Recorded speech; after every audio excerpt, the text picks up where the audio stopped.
और यहाँ पे आपने ये क्रिएट कर लिया।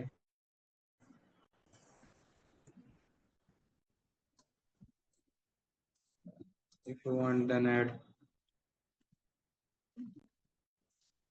डिपार्टमेंट। ओके,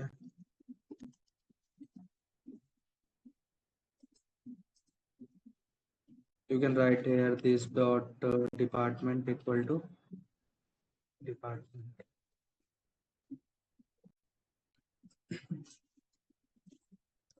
सोर्स पे जाओ, जनरेट टू स्ट्रिंग, डिपार्टमेंट को भी यहाँ पे सेव कर लो। टेस्ट पे जाते हैं, हम इसको रन करते हैं। ठीक है, इसको रन करना।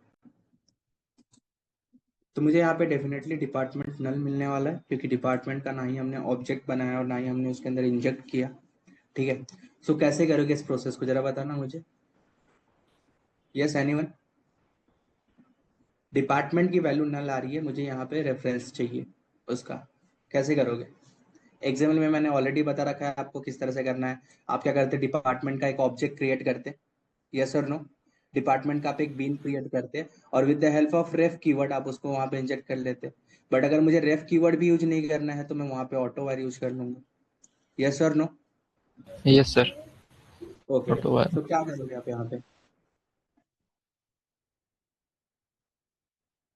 सबसे पहला काम क्या करना है, डिपार्टमेंट का ऑब्जेक्ट चाहिए ना आपको, डिपार्टमेंट का ऑब्जेक्ट क्रिएट करना है, यस सर। तभी आप उसकी वैल्यू इंजेक्ट कर पाओगे ना। तो डिपार्टमेंट का ऑब्जेक्ट कैसे क्रिएट करोगे एनोटेशन बेस में? Yes at the anyone? Rate at the rate sir component से, और यस यस उसमें उसमें वैल्यू पास यस करो। Yes definitely. आई थिंक सबको क्लियर है यहाँ पे, क्योंकि मुझे डिपार्टमेंट का पहले ऑब्जेक्ट क्रिएट करना पड़ेगा। तो मैं इसको क्या करूंगा, एट द रेट कंपोनेंट। अभी तो मैंने ये कॉन्सेप्ट बताया, एट द रेट कंपोनेंट आपने रख लिया। इफ यू वांट कि आप यहाँ पे कुछ लिखना चाहते हो, ठीक है, तो आप यहाँ पे लिख सकते हो। नहीं लिखना है, you can skip it. And then आपको यहाँ पे, सॉरी, ये लिख दिया आपने at the rate component. And यहाँ पे आप एट द रेट क्या लिखोगे, value. At the rate value में आप यहाँ पे राइट डाउन कर दो जो भी आपको राइट डाउन करना है, 101 हो गया। और एट द रेट वैल्यू यहाँ पे आपने IT दे दिया। So at the rate component object बना देगा ये चीजें। अब क्या इसके लिए बेस पैकेजेस फिर से डिफाइन करने की जरूरत है क्या? यस टेल मी, क्या मुझे हाँ बोलो। No sir, no sir, reference है ना उधर पे। क्योंकि डेफिनेटली सेम सेम ही पैकेज से बिलोंग कर रहे हैं ना दोनों भी। हम्म।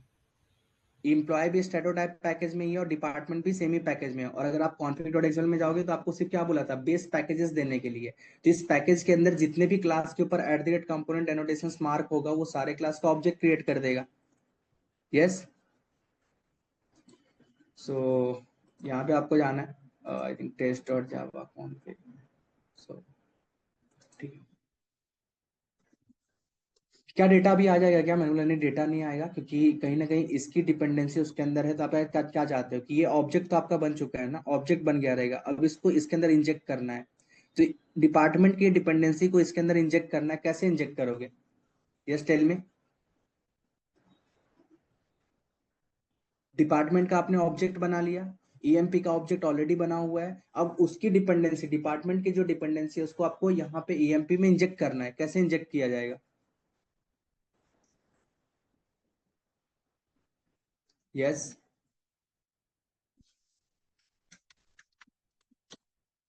याद है eight the rate auto add? Hello, yes hello. Yes sir. अभी हमने eight the rate auto wire देखा था ना। तो eight the rate auto wire क्या करता था, डिपेंडेंसीज जहां कहीं भी है उस डिपेंडेंसी को लेके यहाँ पे इंजेक्ट कर दे रहा था। तो हमने ऑलरेडी यहाँ पे ऑब्जेक्ट तो बना लिया एट द रेट कंपोनेंट से, और यहाँ पे चल के हमने क्या किया, ये वाली प्रॉपर्टी रेफरेंस टाइप की थी। तो रेफरेंस टाइप की है तो डेफिनेटली मैं उसके ऊपर eight the rate auto wire use कर सकता हूँ। एट द रेट वैल्यू तो नहीं दे सकता, क्योंकि सिंगल टाइप ऑफ डेटा रहता तो आप वैल्यू से काम चला लेते। बट ये आपका रेफरेंस टाइप ऑफ डेटा है, तो आप यहाँ पे eight the rate auto wire किए। अब जब भी eight the rate auto wire करोगे तो ये क्या करेगा, इस टाइप का ऑब्जेक्ट फाइंड करेगा। तो क्या इस टाइप का ऑब्जेक्ट मिलेगा? मैं बोला हाँ मिल जाएगा। कैसे मिलेगा? अरे एट द रेट कंपोनेंट आपके लिए बनाएगा ना ऑब्जेक्ट। क्लियर है कि नहीं क्लियर है? ये सर क्लियर। ओके, सो टेस्ट डॉट जावा पे जाओ। अब अगर आप रन करोगे, एक बार फाइल को जस्ट सेव कर लेना। अब अगर आप टेस्ट डॉट जावा को रन करोगे यहाँ पे, तो देखो आपको डिपार्टमेंट मिल रहा है क्या, दिख रहा है क्या? Yes everyone?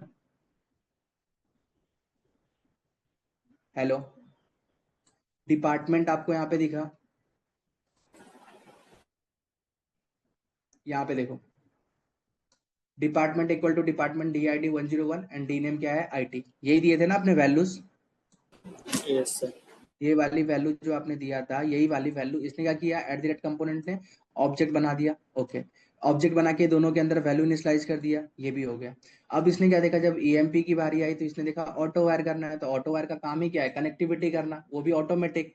तो इसने क्या किया, डिपार्टमेंट का बाई टाइप फाइंड करता है, तो डिपार्टमेंट नाम का देखा कि डिपार्टमेंट नाम का कोई बीन है क्या, तो हाँ है, मतलब क्लास है क्या किसी बीन का, तो इसने देखा हाँ, तो इसका ऑब्जेक्ट बना हुआ था, बस इसका ऑब्जेक्ट लिया, इसके अंदर इंजेक्ट कर दिया। अगर इसके अंदर इंजेक्ट कर दिया तो वही तो वैल्यू दिख रही है, इसके अंदर क्या क्या वैल्यू थी, 101 एंड IT, तो वही वैल्यू तो आपको यहाँ पे देखने को मिल रहा है। दिख रहा है कि एनोटेशन बेस्ड काम कैसे हो रहा है। यस सर, देख। यही चीजें आप XML बेस पहले कर रहे थे ना, बीन क्रिएट करो, फिर दूसरा बीन क्रिएट करो, फिर रेफ के थ्रू करो, फिर हमने रेफ को रिड्यूस करके हमने वहां पे XML बेस देखा जहाँ पे हमने मोड्स देखा, एंड उसके बाद फिर हमने एनोटेशन बेस पे स्विच किया। उसके बाद में आपको ऑब्जेक्ट कैसे क्रिएट करना है किसी भी क्लास का, तो by using eight the rate component we can create the object of any class in your spring boot.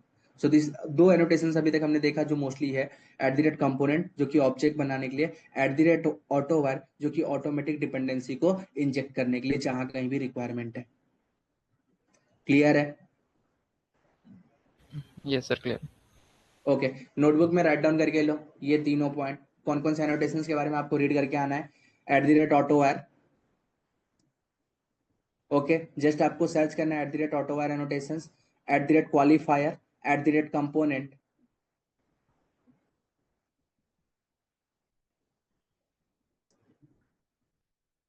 Yes, clear है?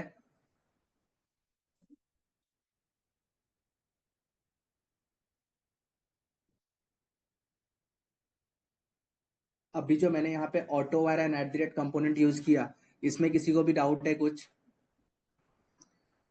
ये जो डिपार्टमेंट में तो हमें ऑब्जेक्ट बनाना ही था, क्योंकि जब तक आप ऑब्जेक्ट नहीं बनाओगे तब तक डिपेंडेंसी इंजेक्ट कैसे करोगे, क्योंकि आप XML में बेस में भी पहले बीन क्रिएट करते थे ना, देन उसका नेम आप यहाँ पे रेफ एट्रीब्यूट में डालते थे। सेम उसी तरह से सबसे पहले हमें ऑब्जेक्ट क्रिएट करना है, बट ऑब्जेक्ट कैसे क्रिएट करना है बाय यूजिंग एनोटेशंस, तो वी नो दैट कि eight the rate component annotation से आप ऑब्जेक्ट क्रिएट कर सकते हो। यस और नो? Yes sir. ऑब्जेक्ट हमने क्रिएट करके उसके अंदर वैल्यू असाइन कर दी। अब वैल्यू असाइन करने के बाद अब मेरी बारी है डिपेंडेंसी को इंजेक्ट करने की। तो यही तो होता है कि ऑटो वर्क क्या करता है, ऑटोमेटिक डिपेंडेंसी को इंजेक्ट कर देता है वेर इट इज रिक्वायर्ड। तो जहां कहीं भी इसकी रिक्वायरमेंट है उसके अंदर इसने इंजेक्ट कर दिया, बस आपको एनोटेशन यूज करना है। यस, एवरीवन क्लियर है? Hello, yes sir. Okay, what और बाकी लोग, others? Yes sir. Yes, Aniket,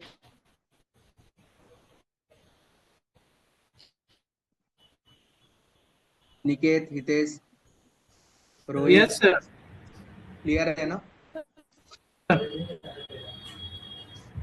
okay, do it.